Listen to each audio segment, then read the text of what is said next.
I don't understand why everyone's getting their tentacles in a twist, High Commissioner Zixtal said, their phosphorescent markings pulsing with irritation. The Vkr'lak have been the galaxy's only Deathworlders for 10,000 cycles. That's just how it is. First Contact Specialist Nix 8 clicked their mandibles in what passed for laughter among the Arxians. With all due respect, Commissioner, you might want to take a look at the preliminary survey data from Sol 3. Earth, corrected Ambassador Realta of the Diplomatic Corps, their crystalline form refracting the light of the conference room's bioluminescent panels.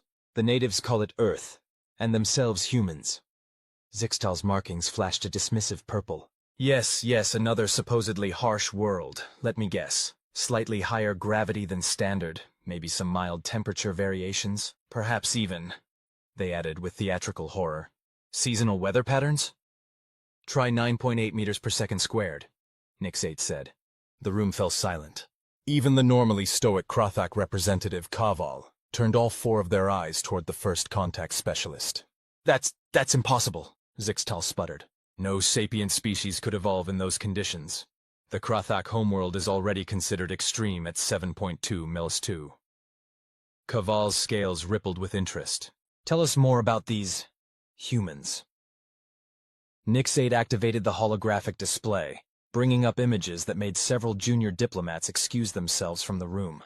They evolved on a world that experiences everything from 50 to plus 50 degrees Celsius. Their planet has active plate tectonics, resulting in frequent earthquakes and volcanic eruptions. They have seasonal storms that can level entire cities, and their oceans, which cover over 70% of the surface, regularly produce waves taller than our largest buildings. But surely they developed in a more hospitable region, Realta asked, their crystalline structure vibrating with concern. Oh, it gets better, Nix 8 said, mandibles clicking rapidly in excitement. They evolved in one of the most dangerous regions of their planet, the African savannas. Open terrain, minimal shelter, surrounded by predators that could easily kill them. And you know what they did? Developed advanced technology to survive? Zixtal suggested weakly. Nope. They just walked. They walked their prey to death. Kaval's translator must have malfunctioned, because they asked for clarification 3 times before accepting that they'd heard correctly. They're persistence predators, Nix 8 explained. Their endurance is unmatched in the known galaxy. They can literally chase prey until it collapses from exhaustion.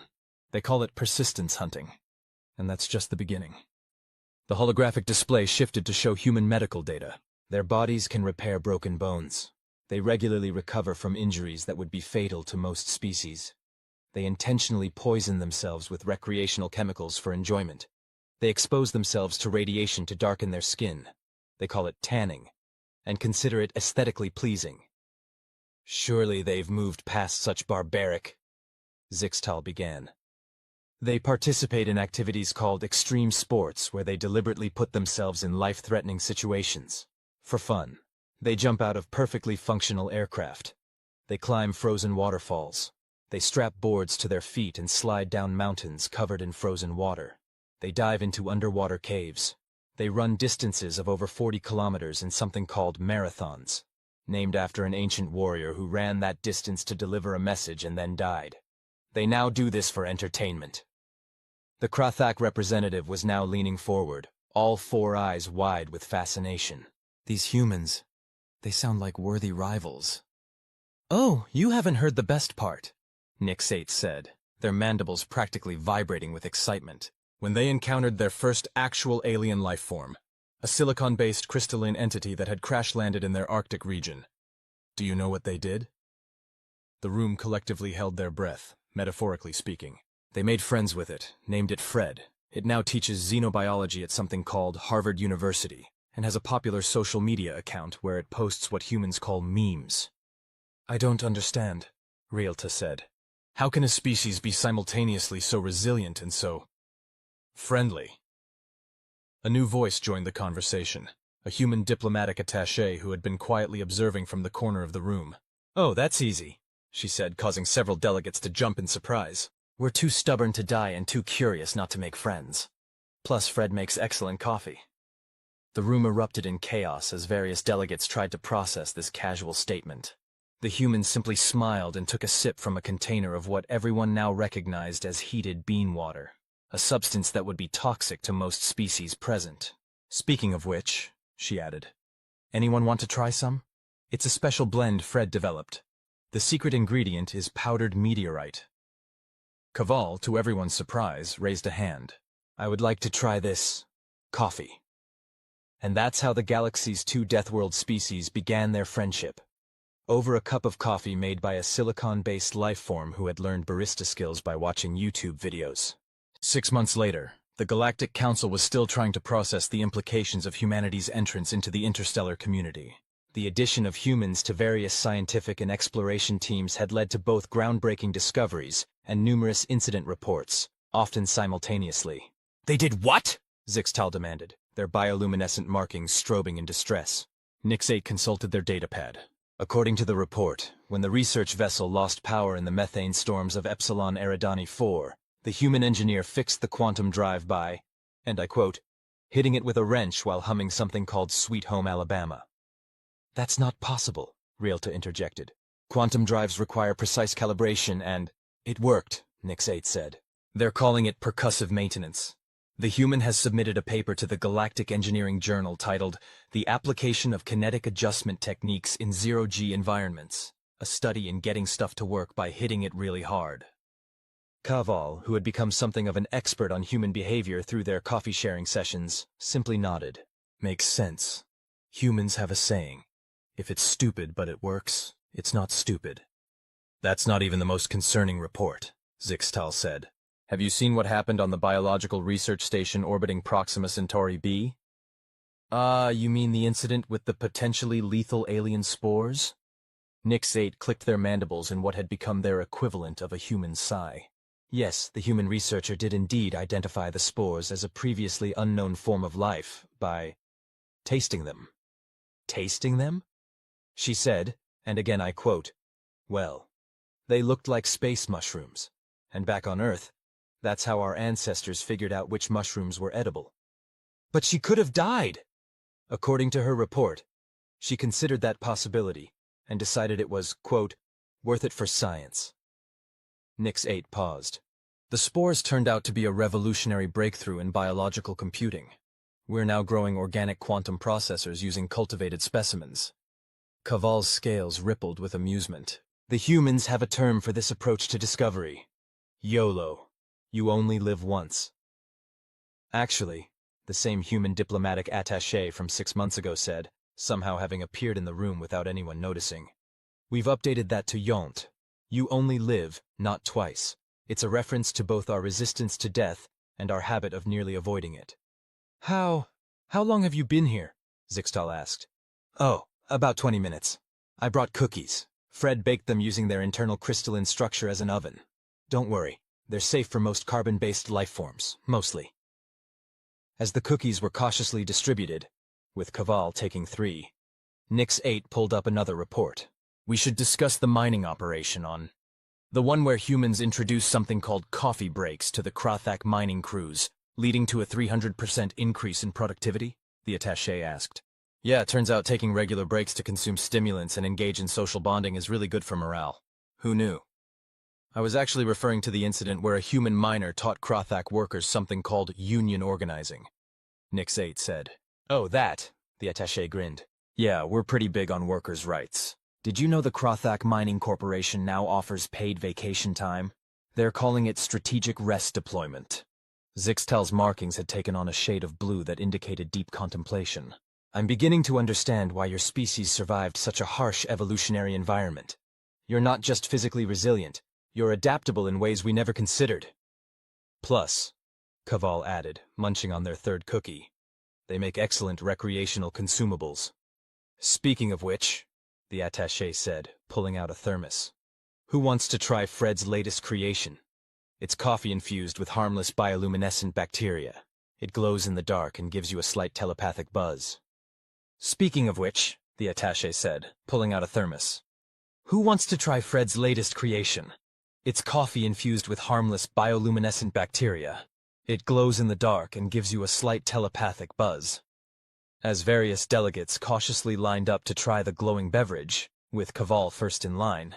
Realta crystalline form vibrated with what might have been laughter. Perhaps we should update the galactic classification system. Instead of just Deathworlders, we need a new category. Oh? Nix 8 asked. Yes, something like humans and those crazy enough to be friends with them. The attaché raised her glowing coffee in a toast. To crazy friends and questionable decisions that somehow work out. And somewhere in Harvard University, a silicon-based life form named Fred was posting memes about it all, having just received tenure and a grant to study what they called humanity's gift for turning terrible ideas into amazing innovations through sheer audacity and caffeine. The galaxy would never be the same, but maybe that was exactly what it needed. A species too stubborn to die, too friendly to ignore, and just crazy enough to make it all work. As news of these events spread across the galaxy, other species began to realize something profound. Perhaps the true measure of a civilization wasn't its ability to survive harsh conditions, but its capacity to face those conditions with creativity, friendship, and a good sense of humor. The humans had not just survived their death world. They had turned its challenges into opportunities for innovation and connection. And if anyone doubted this philosophy, they needed only to visit Fred's coffee shop on campus, where beings from across the galaxy gathered to share stories, drinks, and the occasional questionable experiment, all under a sign that read, "Today's special, Quantum Cappuccino, now with 50% less probability of existence until observed. Observer effect, not included in price." The galaxy had gained not just another Deathworld species, but a reminder that survival didn't have to mean isolation or constant struggle. Sometimes it meant knowing when to hit something with a wrench, when to take a coffee break, and when to make friends with the silicon-based life form who crash-landed in your backyard. And somehow that made perfect sense. Part 2. The Intergalactic Cultural Exchange Program. You want to do what? High Commissioner Zixtal's bioluminescent markings were cycling through colors so rapidly that several junior delegates had to look away to avoid motion sickness. An intergalactic cultural exchange program, the human attaché repeated, casually juggling 3 mugs of Fred's latest coffee creation. This one apparently incorporating quantum-entangled cream that existed in multiple flavors simultaneously until tasted. We figure, since everyone's so interested in how we do things, why not make it official? Caval, who had by now developed quite a reputation for being the most humanized Vkr'lak in history, nodded enthusiastically. All 4 eyes were slightly dilated from their 7th cup of coffee. I support this initiative. My mining crews have already adopted several human customs, including something called Casual Fridays and team-building exercises. The last team-building exercise involved teaching Vkr'lak miners how to play something called laser tag in the asteroid fields. Nix 8 pointed out, mandibles twitching with what might have been concern or amusement. It was getting harder to tell since they'd started hanging out with humans. Exactly, the attaché beamed. And productivity is up 500% since we introduced competitive sports to the mining operations. Turns out Vkr'lak are amazing at zero-G volleyball. Realta's crystalline form shimmered with curiosity. What exactly would this cultural exchange program entail? Well, we're already seeing spontaneous adoption of human practices, the attaché explained, finally settling down with her quantum coffee. Fred's running a popular Introduction to Human Memes course at Harvard. 3 Vkr'lak mining companies have implemented coffee break protocols as standard operation procedure, and I heard the Arxian Science Academy is investigating something called the scientific method of winging it. That's not a real scientific method, Zixtal protested. Tell that to Dr. Thompson, who discovered faster-than-light travel version 2.0 by accidentally spilling Fred's experimental coffee on a quantum processor while saying, "Hey, watch this." The room fell silent as everyone remembered that incident. The new FTL drive worked twice as efficiently as the old one, and nobody could explain why. The official paper was titled, "The Effects of Caffeinated Quantum Accidents. Sometimes you just get lucky." The program would formalize these exchanges. The attaché continued. We propose setting up cultural centers across the galaxy where species can learn from each other. Humans can teach classes on everything from advanced improvisation in engineering to the art of finding friends in weird places. And what would humans learn from other species? Realta asked. Are you kidding? We're dying to learn everything. The Arxians' architectural techniques, the Vkr'lak's thermal regulation systems, your crystalline data storage methods. It's all fascinating. Plus, Fred's been teaching us how to optimize our molecular structure for better coffee brewing, which has revolutionary implications for both beverage science and quantum physics. At that moment, a small commotion erupted outside the conference room. The doors slid open to reveal Fred themselves, their crystalline form now sporting what appeared to be a custom-made Harvard professor's robe and a small name tag that read Dr. Fred, Ph.D. in xenobiology and memeology. Sorry I'm late. Fred's harmonics resonated through the room. My morning class ran long. We were discussing the evolutionary implications of human dad jokes as a survival mechanism. Fred! The attaché exclaimed. Perfect timing. Tell them about your proposal for the exchange program's education curriculum. Fred's crystalline structure rearranged itself into what everyone had learned to recognize as their lecture mode. Yes, I've developed a comprehensive series of courses. The cornerstone class is called Understanding Humans, a guide to embracing chaos and finding order in improbability. They projected a holographic syllabus that made Zixtal's markings flash an alarm. Week 1. The philosophy of hold my beer. Week 2. Why, that's probably fine. Usually is. Statistical analysis of human intuition. Week 3. The science of friendship. From first contact to coffee dates. Week 4. Emergency protocols. Understanding when humans are actually worried versus when they're just being dramatic. Week 5. Advanced topics in human idioms. Why everything is either awesome or no big deal. Week 6. Practical applications of human problem solving. The duct tape theory of universal repair. We've already got a waiting list, Fred added proudly. The HFY Mining Corporation has sponsored an entire scholarship program. Caval raised their coffee mug. They'd somehow acquired an 8th cup without anyone noticing. The scholarship includes practical training. We're building a simulation facility for what humans call MacGyvering. I don't even want to know what that means, Zixtal said. But their markings had shifted to a shade of curious purple. It's named after a human who could solve any problem with whatever random objects were available, the attaché explained. We're teaching advanced engineering through the lens of working with what you've got. Last week, a Vkr'lak engineer fixed a quantum stabilizer with 2 paper clips and an old sock. The paperclip thing is getting out of hand, Nix8 noted. I've seen 3 different papers in the Galactic Engineering Journal about alternative applications of simple human fastening devices in crisis situations. Yes, well, Fred's harmonics carried what might have been pride. That's actually part of my advanced seminar. Human ingenuity, when simple solutions solve complex problems.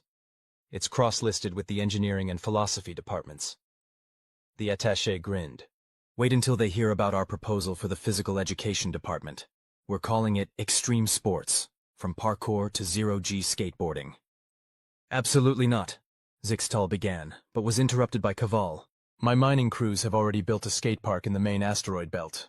We're hosting the first intergalactic X Games next month. The Arxian team has developed some fascinating modifications to their exoskeletons for trick competitions. Nix8's mandibles clicked rapidly. Is that why I saw a requisition form for something called rocket-powered hoverboards? Oh. Those are for the beginner classes, the attaché said casually. The advanced students are working on something they call quantum grinding. It involves skateboarding through multiple probability states simultaneously. Dr. Thompson helped design the course, Fred added. It was another one of those happy accidents involving spilled coffee and someone saying, "What if we—" Rialta's crystalline form vibrated with what had definitely become laughter. I believe we've passed the point of being able to prevent this cultural exchange. It's already happening. Exactly. The attaché pulled out a stack of data pads. So, who wants to sign up for the pilot program? First 100 registrants get a free My Friend Went to Earth and all I got was this quantum t-shirt shirt. They exist in a superposition of all possible colors until observed. As delegates began crowding around to sign up, with Caval somehow being first in line despite having been on the opposite side of the room, Zixtal turned to Fred. Be honest. When you crashed on Earth, did you know it would lead to all this? Fred's structure sparkled with amusement. No, but that's the beauty of humanity. They don't just survive the impossible. They make it fun, bring everyone along for the ride, and somehow turn it all into a learning experience, usually with coffee. Speaking of which, the attaché called out. Who wants to try Fred's newest creation? It's a coffee that teaches you quantum physics while you drink it. And so, the galaxy continued its evolution into what historians would later call the human era, a time when the impossible became probable, the improbable became standard procedure, and everyone learned that sometimes the best way to handle a crisis was with a good cup of coffee and a friend who knew how to think outside the quantum box. Part 3. The First Annual Intergalactic Innovation Conference.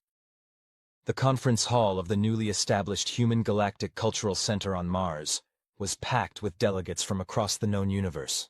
The center itself was a testament to cross-species collaboration, a structure that combined Archean geometric precision, crumble thermal engineering, crystalline data processing matrices, courtesy of Realta's people, and what humans called really cool aesthetic vibes.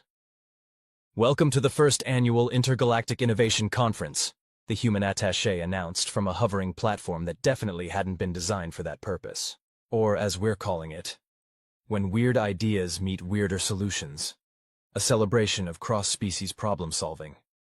Should you be standing on that? Zixtal asked, their markings pulsing with concern. Probably not, she replied cheerfully. But the anti-grav stabilizer needed a boost, and it turns out these catering trays work perfectly when you reverse their polarity. Caval, who had somehow already found the coffee station, now featuring 27 different varieties of Fred's quantum-enhanced beverages, nodded approvingly. Classic human improvisation. We've implemented similar principles in our mining operations. Last week, someone fixed a plasma drill with a rubber band and something called a pizza box. Is that why the latest mining efficiency report included a line item for emergency pizza supply? Nix 8 inquired, their mandibles twitching with what had definitely become amusement over the past year of human interaction. Essential equipment, Caval confirmed, already on their third cup of something called Schrodinger's espresso, now with probability-flavored foam. The conference's first presenter was already setting up, a joint team of human and Archean engineers who had revolutionized spacecraft design by, in their words, applying the principles of human parkour to void ship architecture. The problem with traditional ship designs, the human engineer explained, is that they assume people want to walk everywhere. But what if, and hear me out, we designed ships assuming the crew might want to backflip between decks? The resulting presentation showed footage of the new ship class in action. Archean crew members, their exoskeletons modified with what appeared to be spring-loaded joints, bounded effortlessly through corridors that curved in physically improbable ways. Human crew members used momentum and well-placed handholds to practically dance through zero-G sections. Efficiency is up 40%, the Archean engineer reported. Also, morale has never been higher, though we did have to install padding in certain areas after what we now call the triple backflip incident. Next up was Fred, whose presentation was titled Memes as a Universal Language: How Human Internet Culture is Reshaping Galactic Communication. Consider the phrase, "This is fine." Fred's harmonics resonated through the hall as they projected a classic meme. It's not just humor. It's a complex philosophical statement about facing adversity with acceptance while acknowledging the absurdity of existence. My students now use it to annotate their lab reports. A Vkr'lak doctoral student raised their hand. Is that why the new standard emergency response protocol includes the phrase, "Yeet the problem into the sun"? Ah, excellent question. Fred's crystalline structure sparkled with academic enthusiasm. That's actually from my advanced seminar on problem-solving through controlled chaos. Though I should note that we don't actually throw problems into the sun, usually. The human attaché, still balancing on her impromptu hovering platform, chimed in. Though there was that one time with the runaway self-replicating paperclips. We agreed not to talk about that. Zixtal interrupted, their markings flashing what everyone had learned to recognize as the color of suppressed laughter. Though I must admit, the solution was effective. The next presentation was from a mixed team of human and Vkr'lak miners who had developed what they called extreme resource extraction sports. Traditional mining is boring, the human presenter declared. But what if we combined resource extraction with skateboarding? The footage showed Vkr'lak miners pulling off impossible tricks in low gravity while simultaneously operating mining equipment. One particularly impressive sequence featured a quadruple kickflip while activating a plasma drill. Our accident rate has actually gone down, the Vkr'lak team leader reported proudly. Turns out when you're trying to look cool, you pay a lot more attention to safety protocols. Also, we've discovered 3 new mineral deposits by accidentally doing sick tricks in the wrong places.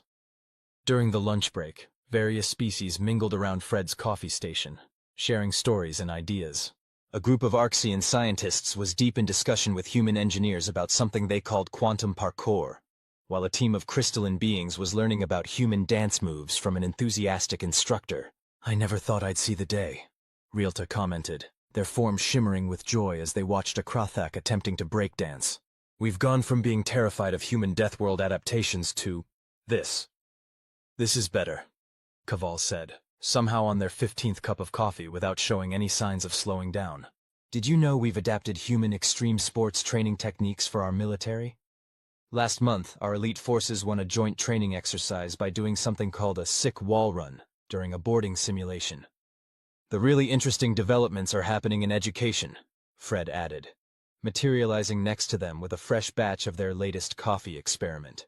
"My students have combined multiple species learning techniques. Last week, a study group solved a complex quantum mechanics problem by turning it into a dance battle." "Did it work?" Zixtal asked, their markings showing genuine curiosity. "They're publishing their findings next month in the Journal of Alternative Physics Education. The paper is titled, 'The Relationship Between Sick Dance Moves and Quantum Wave Function Collapse, a Study in Kinetic Problem Solving.'" The afternoon sessions were even more diverse. A human chef and a team of alien biochemists presented their work on extreme fusion cuisine, when human taste buds meet xenobiology. Their creation of a pizza that was simultaneously edible by 6 different species biochemistries had earned them a nomination for both the Galactic Science Award and the Terra Nova Culinary Prize.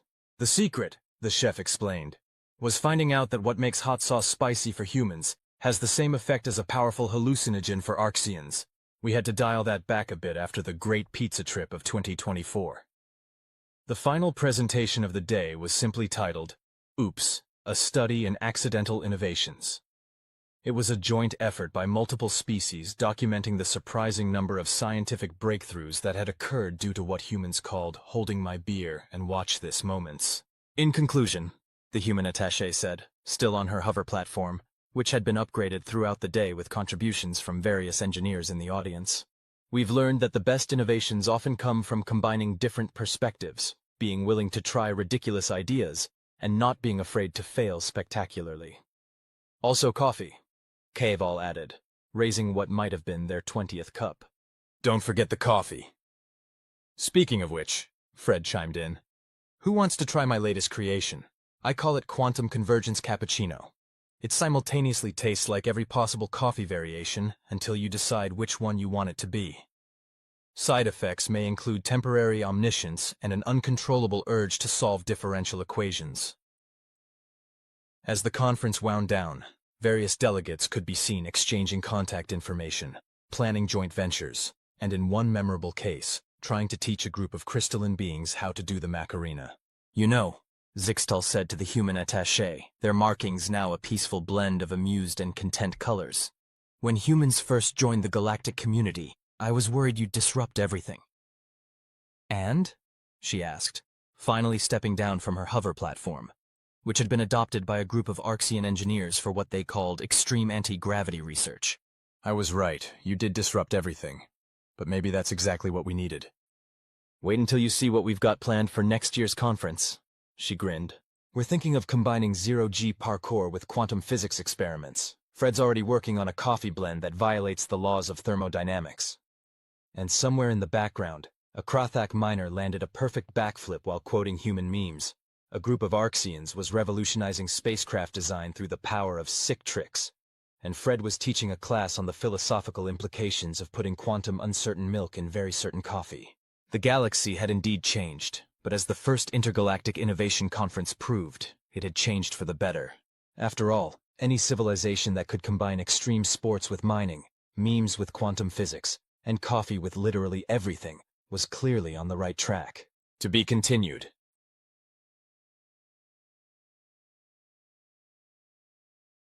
"You ingested... what?" Shiltal's translucent appendages rippled with horror as their crystalline eyes dilated to nearly twice their normal size.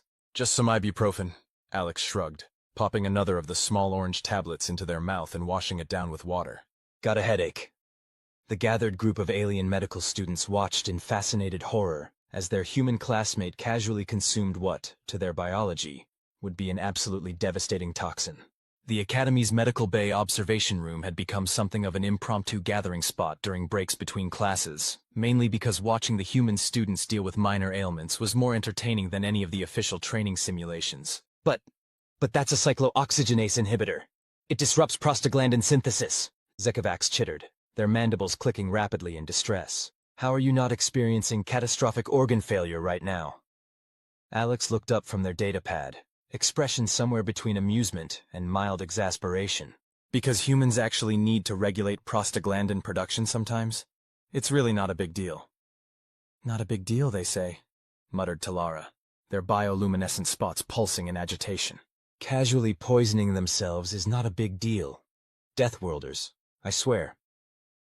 The term Deathworlder had started as something of an insult when humans first joined the Galactic Medical Academy, but these days it was used with a mixture of horror, respect, and genuine scientific curiosity. Humans, it turned out, had evolved some truly terrifying medical adaptations that made perfect sense given their hellish homeworld but sparked endless debate in xenobiology circles. Oh, like you're one to talk, Alex countered, gesturing at Talara with their water bottle. I've seen what you consider a mild stimulant. That stuff would literally dissolve human bones. That's different! Talara's spots flashed defensively. My species' calcium-silicon hybrid skeletal structure is perfectly adapted to process a liquid that could strip paint off a starship hull? Yeah, real normal there, buddy. Their good-natured bickering was interrupted by the arrival of Jackson, another human student, sporting what appeared to be a fairly impressive black eye. Holy shit, what happened to you? Alex asked, while their alien classmates began a fresh round of concerned chirping and bioluminescent flickering. Training accident in zero-G combat medicine, Jackson explained, gingerly touching the purpling flesh around their eye. Forgot to secure one of the practice dummies properly. Physics is fun. Your ocular cavity has sustained severe traumatic damage, Chiltal exclaimed. You require immediate medical attention. Jackson waved off the concern. Nah, it's just a black eye. Looks worse than it is. I'll put some ice on it later. You want to apply frozen water? To an injury? Vkr'lak seemed ready to faint. The tissue damage alone would... Actually, Alex chimed in with a grin. The traditional Earth remedy is to put a raw steak on it. The silence that followed was profound enough that you could have heard a photon drop. A raw piece of muscle tissue from a deceased animal. Talara's bioluminescence had dimmed to barely a glimmer. Applied directly to an open wound? Well, when you say it like that, it sounds weird, Jackson laughed. But yeah, that's an old-school treatment. These days we usually just use ice packs, though. I need to document this, Chiltal declared, pulling out their own datapad. The psychological implications alone of a species that developed medical treatments involving the application of dead flesh to living tissue are fascinating. Oh man, wait until they hear about leeches, Alex whispered to Jackson, who had to stifle a laugh. Don't you dare, Jackson whispered back. Remember what happened when they found out about historically popular treatments involving mercury? The alien students had mostly recovered from their initial shock and were now engaged in a heated discussion about the various terrifying aspects of human medical history. Their conversation was a mixture of horror, academic interest, and barely concealed admiration for a species that had somehow survived long enough to develop spaceflight despite their apparent determination to treat every ailment with increasingly questionable methods.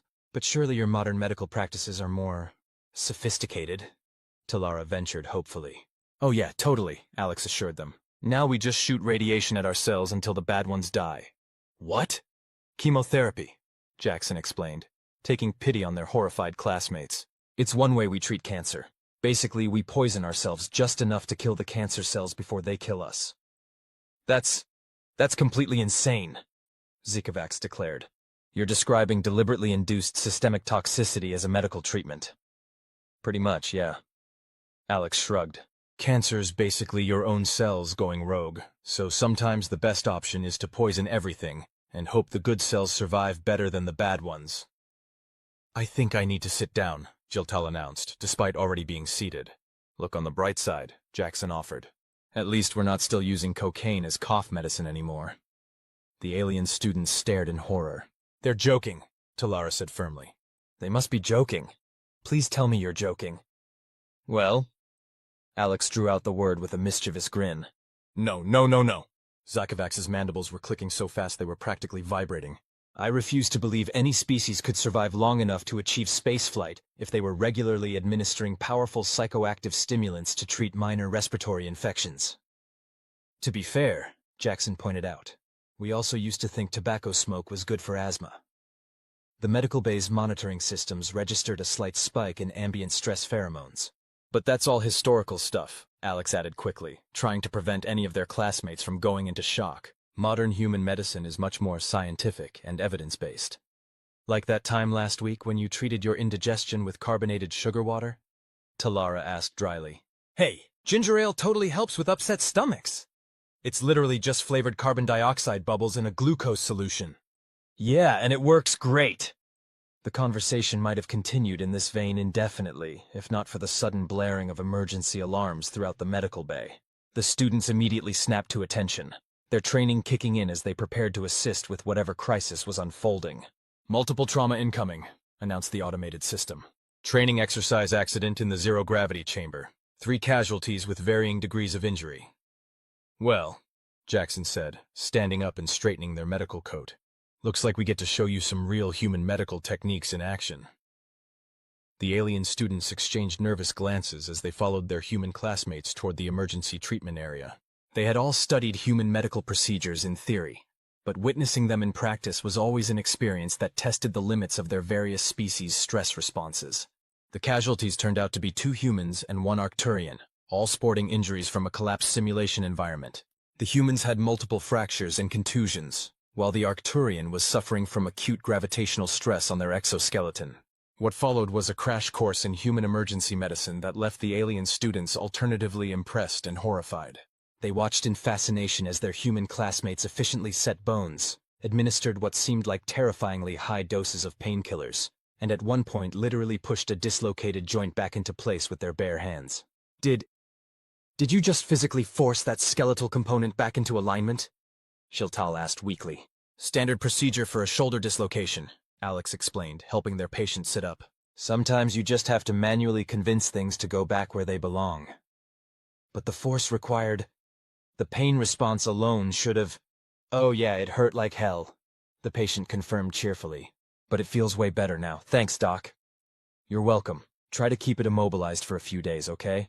And ice it if it swells. There they go with the frozen water again, Talara muttered to Zakavax. The Arcturian patient, meanwhile, was being treated with much more conventional galactic medical techniques, their exoskeleton carefully being reinforced with standard regenerative gel. The contrast between the treatments was striking.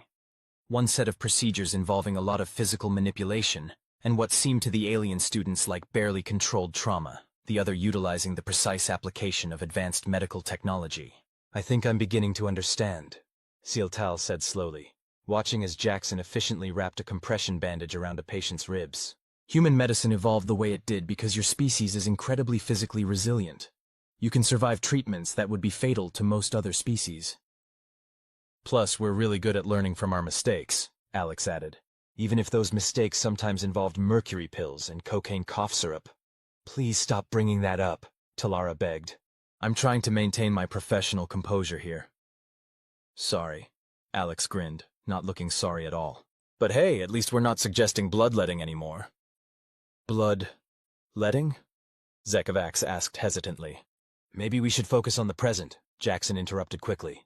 Like how we just successfully treated 3 trauma patients using a combination of traditional human techniques and modern galactic medicine.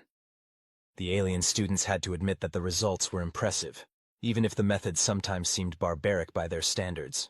The human patients were already showing significant improvement, joking and talking about when they could return to training. I still don't understand how you can just reset a bone like that, Talara said, shaking their head. The pain threshold required? Oh, that's nothing, one of the patients chimed in. One time I broke my nose and just pushed it back into place myself. Didn't even go to the doctor. The medical bay's stress pheromone detectors pinged again. Maybe we should wrap up for today, Alex suggested, noticing that Shiltal's crystalline eyes were starting to look a bit cloudy with anxiety. We've got that xenoanatomy exam tomorrow anyway. As they began cleaning up the emergency area, Talara approached Alex with what appeared to be genuine concern. You know, I've been thinking, given everything we've learned about human medical history and practices. Are you absolutely sure that taking those pain relief tablets earlier was safe? Alex couldn't help but laugh. Yes, I'm sure. Humans have been using ibuprofen for over a century. It's one of our tamest medications. One of your tamest? Talara's bioluminescent spots flickered rapidly.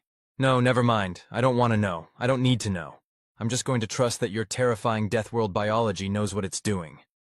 That's probably for the best, Jackson agreed. Especially since you haven't even seen what humans consider home remedies yet. Home remedies? Yeah, you know, like gargling salt water for a sore throat, or putting butter on a burn, or— No! Talara held up all four hands in surrender. No more. I have to maintain enough composure to pass tomorrow's exam, and I cannot do that if I'm trying to process any more information about humans deliberately applying sodium chloride solutions to their mouth tissues or covering thermal injuries with dairy products. The humans exchanged amused glances, but decided to show mercy on their overwhelmed classmates. They had, after all, just witnessed quite a lot of human medical practices in one day. There would be plenty of time to introduce them to the concept of chicken soup as medicine later. As they left the medical bay, Chiltal was furiously making notes on their datapad, muttering something about writing a thesis on the psychological impact of evolving on a death world on the development of medical practices. Talara's bioluminescence had finally returned to normal levels, and Vkr'lak had stopped clicking their mandibles in distress. You know, Alex mused as they watched their alien friends head off to their respective study areas. I think we're actually making progress. They barely even flinched when we mentioned the ice packs this time. Baby steps, Jackson agreed. Just wait until they have to take the Earth-specific first aid course next semester. Oh God, the CPR module? Exactly. I give it 10 minutes into the chest compression demonstration before someone faints. Want to bet on who it'll be? My money's on Chiltal. Those crystal eyes of theirs get really cloudy when they're stressed. Nah, definitely Talara. Did you see how their bioluminescence almost went completely dark when we were resetting that shoulder? As they continued down the corridor, debating the relative likelihood of their alien classmates surviving their introduction to various human medical procedures, the medical bay's systems finally registered a return to normal stress pheromone levels. Until tomorrow, at least, when the endless adventure of introducing alien medical students to the terrifying reality of human biology would begin anew. In the end, perhaps that was the greatest testimony to humanity's resilience. Not just that they had survived long enough to develop their bizarre and sometimes traumatic medical treatments, but that they had done so with enough success to be teaching them to other species. Even if those species sometimes needed to take frequent breaks to process the psychological implications of it all. After all, as any human medical student could tell you, sometimes the best treatment was simply to keep going and hope for the best. It had worked for humanity so far, even if their methods occasionally made their alien colleagues question everything they thought they knew about medical science. And if anyone needed proof of human medical ingenuity, they need only look at the remarkable fact that a species that once thought mercury was a cure-all had managed to survive long enough to join the galactic medical community. Even if that community now needed regular stress counseling to deal with the reality of human medical practices. It was, as humans would say, just what the doctor ordered. Part 2, the first aid course. The day of the Earth-specific first aid course arrived with all the subtlety of a supernova. Alex and Jackson had been looking forward to it with barely contained glee, while their alien classmates approached the medical simulation chamber with the kind of trepidation usually reserved for approaching a black hole. I still don't understand why we need to learn human first aid techniques, Talara muttered, their bioluminescent spots pulsing anxiously. It's not like we can actually perform most of them without risking immediate skeletal fractures. Knowledge is knowledge, Alex replied cheerfully. Besides, you never know when you might need to talk a human through treating themselves in an emergency. That's actually a reasonable point, Chiltal admitted, their crystalline eyes shifting through various colors of concern, though I'm still not entirely convinced about the ethical implications of some of these procedures.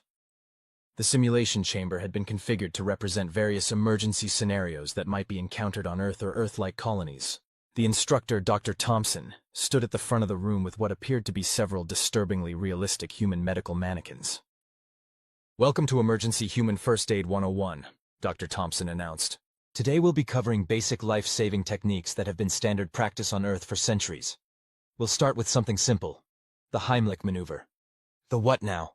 Vkr'lak chittered nervously. A technique for dislodging objects from a human airway, Dr. Thompson explained, moving to one of the mannequins. You simply position yourself behind the victim, make a fist below their diaphragm, and thrust upward sharply. The alien students watched in horror as the instructor demonstrated, the mannequin making a disturbingly realistic choking sound before ejecting a simulated piece of food. That's assault! Talara's spots were now flashing in distress patterns. You're describing a form of ritualized abdominal trauma. Only if you're doing it right. Jackson grinned. Moving on to CPR, Dr. Thompson continued, either oblivious to or deliberately ignoring the rising tide of alien distress. In the event of cardiac arrest, we begin with chest compressions. You'll want to press down approximately 2 inches at a rate of 100-120 compressions per minute. The demonstration that followed caused Giltal's eyes to cloud over completely. You're deliberately fracturing their thoracic cavity? They whispered in shock. Sometimes, Alex confirmed cheerfully. If you hear cracking, you're probably doing it right. The sound effects are perfectly normal, Dr. Thompson added, as the mannequin's chest made a series of distinctly unsettling noises. Now who would like to try first? The alien students took a collective step backward. Come on, guys, Jackson encouraged. It's not that bad. Here, I'll demonstrate. What followed was a masterclass in human emergency medicine that left their alien classmates alternatively fascinated and horrified. Jackson efficiently performed chest compressions while Alex explained the process in what they probably thought was a reassuring manner. See? You just have to compress hard enough to manually force the heart to pump blood. Sometimes you break ribs, but that's better than the alternative. I think I need to sit down, Talara announced, their bioluminescence dimming to barely a flicker. Already ahead of you, Giltal responded from their position on the floor. Oh, come on, this is the basic stuff, Alex said. Wait until we get to the section on treating severe bleeding. There's more? Vkr'lak's mandibles were clicking so fast they were becoming a blur. Oh yeah, Jackson grinned. Wait until you hear about tourniquets. Dr. Thompson, showing mercy that the alien students would later describe as divine intervention, called for a brief break. The non-human portion of the class immediately huddled together in what appeared to be a support group formation. This can't be real, Talara insisted. They're exaggerating for dramatic effect. No species could have evolved to consider deliberate skeletal trauma as a first-line emergency treatment.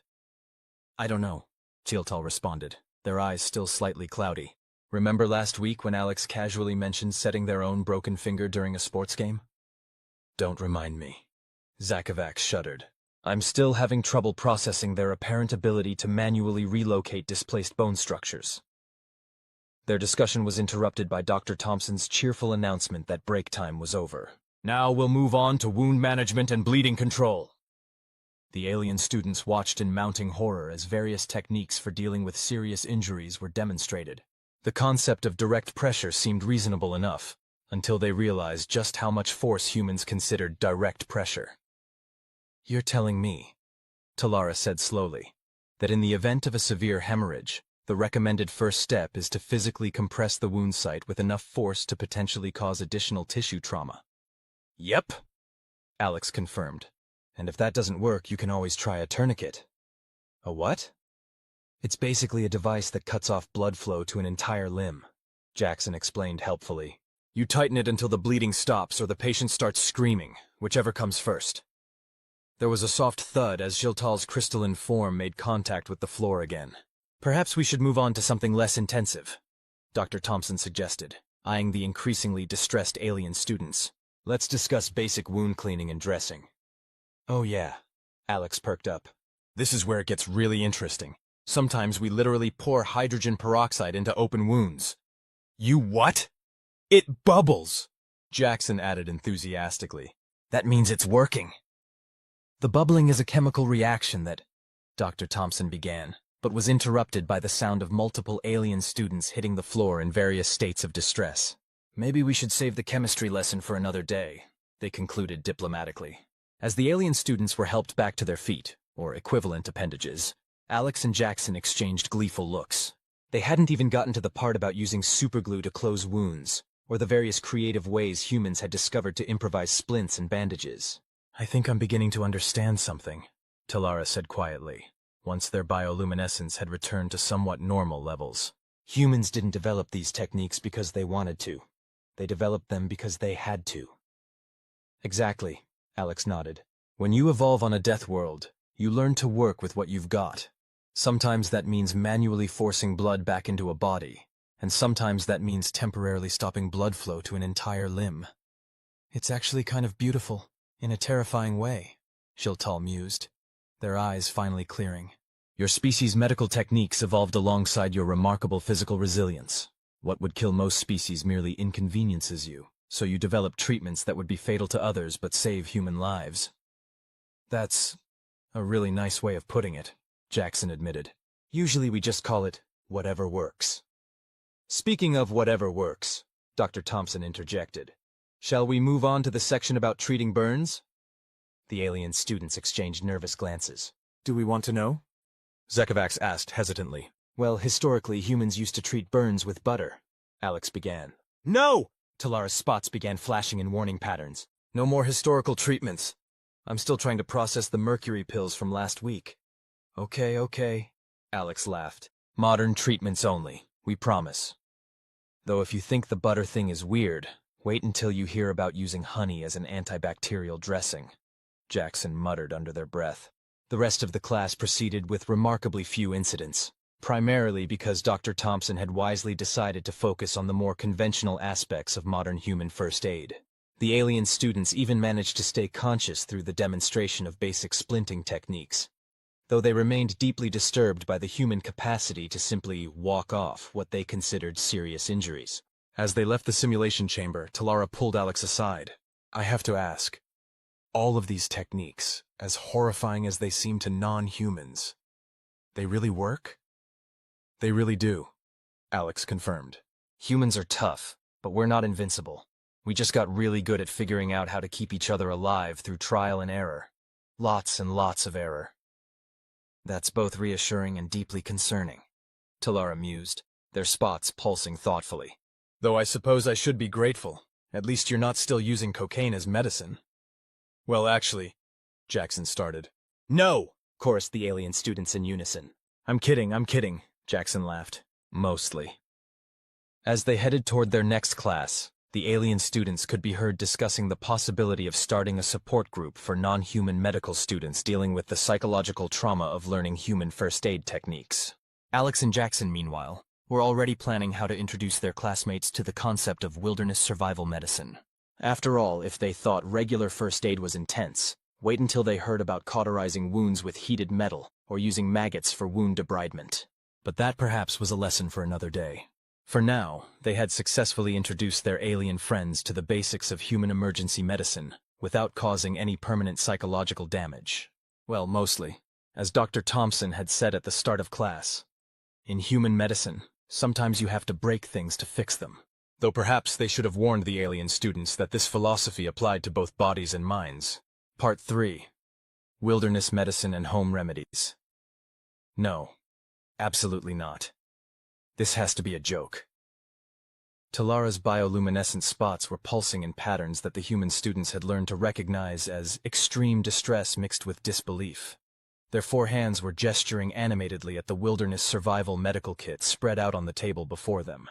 I refuse to believe that humans actually cauterize wounds with heated metal in survival situations, they continued, their spots now reaching critical levels of agitation. Would you prefer the part where we sometimes use superglue to close cuts? Alex asked innocently, holding up a small tube.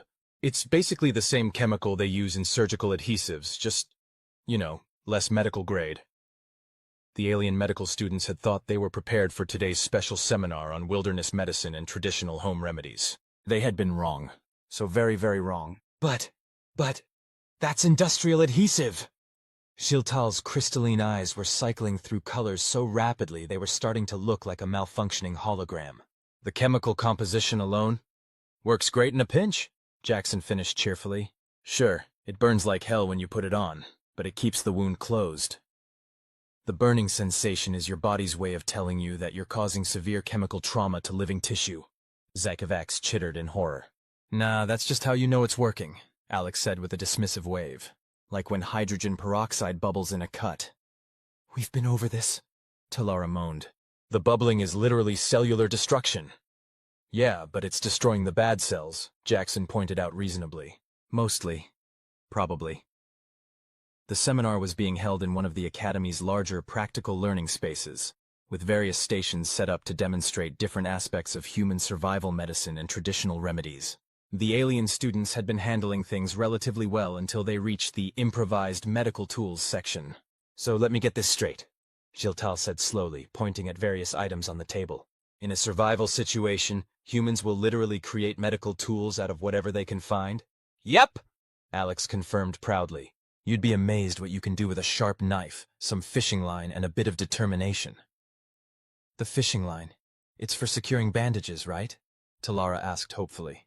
Sometimes, Jackson replied. Other times it's for sutures. There was a moment of silence as the alien students processed this information. Sutures, Vkr'lak repeated flatly. As in, you use processed polymer strands designed for aquatic prey capture to manually close wounds by repeatedly puncturing your own flesh? Well, when you say it like that, it sounds weird, Alex laughed. It sounds weird because it is weird. Talara's spots were now flashing in what appeared to be Morse code for SOS. Your species' approach to emergency medicine appears to be cause additional trauma and hope for the best.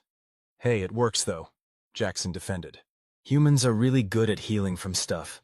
Sometimes you just have to keep all the parts together long enough for the body to figure it out.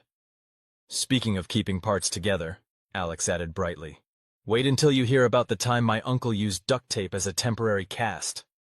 The alien students collectively took a step back from the table. No more, Giltal pleaded, their eyes now a solid color of distress. I don't think I can handle any more information about humans using industrial materials for medical purposes.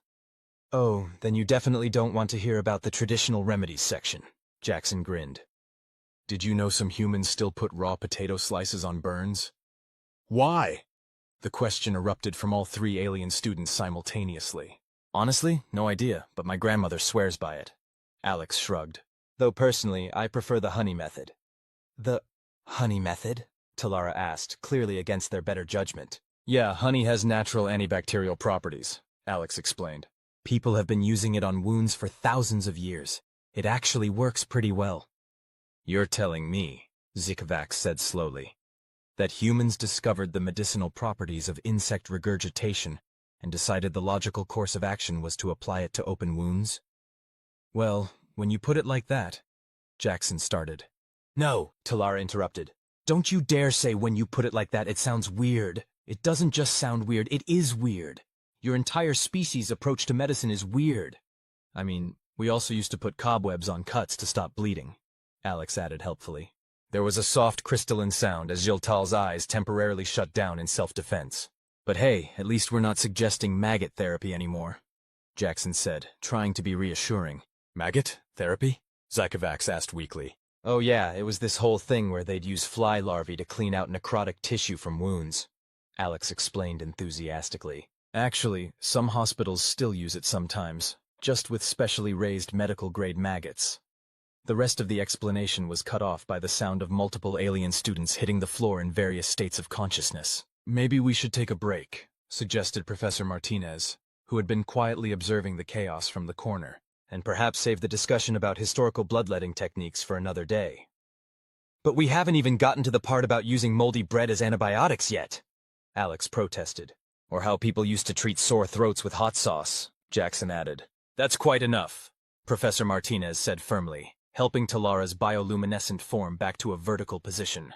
I think our non-human students have had quite enough exposure to Earth's unique medical history for one day. As the alien students were helped to their various recovery positions, they could be heard muttering about the impossibility of a species surviving long enough to achieve spaceflight, while simultaneously developing medical treatments that seemed designed to cause additional trauma. I think I'm beginning to understand something, Giltal said once their eyes had rebooted.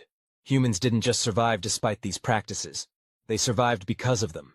Your species' medical techniques evolved through desperate necessity. Exactly, Alex beamed. When you're stuck in the wilderness with a serious injury, sometimes you have to get creative. But surely with modern medical technology, these practices are no longer necessary? Talara asked hopefully. Oh, mostly not, Jackson agreed. But it's still important to know them. You never know when you might need to improvise. Like that time I had to make a splint out of magazine pages and duct tape during a hiking trip, Alex reminisced fondly. Or when my sister used superglue to close a cut during a rock climbing expedition, Jackson added. Please stop, Vkr'lak begged. I'm trying very hard not to think about humans deliberately adhering their flesh together with industrial chemicals. Would you prefer to hear about how we sometimes use tea bags to treat pink eye? Alex offered. The alien student's various stress indicators all activated simultaneously. I think, Professor Martinez interjected smoothly, this might be a good time to move on to the section about modern wilderness first aid kits, the ones with actual medical supplies. They added quickly, seeing the panic starting to rise in their alien students' expressions. As they moved toward the next station, Talara pulled Alex aside. I have to ask, all these traditional remedies and survival techniques, do humans actually teach them to their medical students? Some of them, yeah, Alex confirmed. It's important to understand both the history of medicine and how to improvise in emergency situations. Plus, some of the old remedies actually work pretty well, like the honey thing. Please stop bringing up the insect regurgitation therapy, Talara muttered, their spots pulsing weakly. Just wait until you hear about our traditional chicken soup remedy for respiratory infections, Jackson called out cheerfully. Chicken? Soup? Shiltal asked, their eyes starting to cloud over again. You treat respiratory ailments with liquid containing particles of avian flesh? And vegetables, Alex added helpfully. Don't forget the vegetables. It's important to get all your nutrients when you're sick. The alien students exchanged looks of resigned horror. They had survived learning about human emergency medicine and first aid techniques. They had mostly made it through the wilderness survival section. But somehow, the idea that humans would create a specific soup recipe for medical purposes seemed to be the final straw. I need to update my thesis, Jiltal announced. Clearly I underestimated the impact of Death World evolution on culinary medical practices. Oh, then you definitely don't want to hear about how we use ginger for nausea. Jackson started. No! Chorused the alien students in unison. No more food-based medical treatments. But we haven't even gotten to the part about using apple cider vinegar for... The rest of the sentence was drowned out by the sound of multiple alien students attempting to evacuate the room simultaneously. Professor Martinez sighed deeply. Perhaps we should save the traditional remedies section for next semester, after they've had time to recover from the psychological trauma of learning about superglue sutures and fishing line stitches. Alex and Jackson exchanged grins. They hadn't even gotten to the really interesting parts yet, like using cayenne pepper to stop bleeding, or how some people swore by putting mustard on burn, but that perhaps was a lesson for another day. After all, they still had the entire section on traditional Chinese medicine to cover, and they suspected their alien classmates might need some time to process the concept of acupuncture before they started discussing the various interesting things humans had historically decided to make tea out of for medicinal purposes. As they helped their alien friends recover from their latest exposure to human medical practices, they couldn't help but feel a certain pride. After all, any species that could survive long enough to develop faster than light travel while simultaneously believing that putting hot sauce on a sore throat was a good idea had to be doing something right.